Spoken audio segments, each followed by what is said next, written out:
hata mkipigana ardhi haiongezeki, utachukiana bure tu. Binadamu anaongezeka, ardhi haiongezeki. Hata tukichukiana ardhi haiongezeki. Sasa niliambiwa kuna maeneo mnataka mnawatoa na wale ndugu zake na Asha tu na ndugu zangu wale wa Hadzabe, wale ndugu wa mamangu wale, hata mkiwatoa ardhi haiongezeki.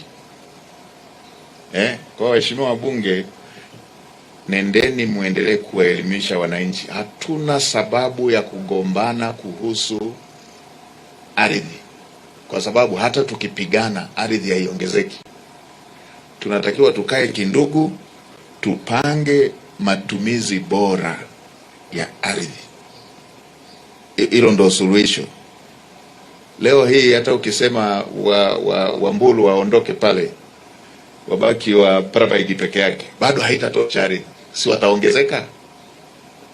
Hata ukisema waondoke wa Hadzabe, wabaki Wambulu peke yake, haitatosha bado. Kwa hiyo nendeni mkaongee na wazee wetu wale wa mila. Ardhi haiongezeki, tuwekeze kwenye kuongea na kupanga matumizi bora ya ardhi. Niliona nilitangulize na hapa kwa sababu waheshimiwa wabunge wote wapo. Inakera katika karne hii kusikia watu wamepigana kwa ajili ya ardhi, watu wamegombana kwa ajili ya ardhi, watu wamebaguana. Nchi yetu hii ni kila Mtanzania anaruhusiwa kuishi popote, ili mradi tu afuate taratibu.